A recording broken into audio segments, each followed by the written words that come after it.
સહી તારા કુટુંબ ઉપરથી નીકળી જાય, તારા પરિવાર ઉપર ડબલ ના થાય. એક જ વસ્તુ ધારજો કે મને જઈને આવું મને મળે અને બહાર કે કોઈ આ બધું હોય કે ફલાનું ઘર આવું બનેલું હોય રસ્તામાં કે આ મળી જાય મને. અને એ ચોખવટ કરતો કે છે ને બીજું એ ત્રીજું એ એના બોલવાથી આવ્યું નથી, કોકની દોસ્તુવાથી આવ્યું હતું. જ્યારથી અહીંયા બેઠા ને ત્યારથી અંદર આવવા દીધું નહીં, આજ પછી કોઈની આવશે નહીં. એ જાઉં છું નારી તો જાઉં છું વચન કોઈથી એવું થશે નહીં.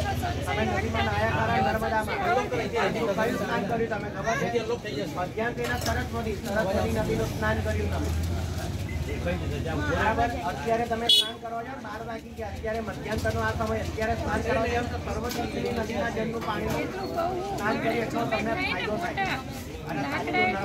વગર પૈણે એનો મને માન છે. દીકરી નથી દીધી કહેવાય છે કે રામમાં નર્મદા. સાચી વાત કહું, પેલા તું ક્યાંયથી નીકળ, પેલા ભૂલથી ખવડાઈ જજે ભાણ્યા ભાણી.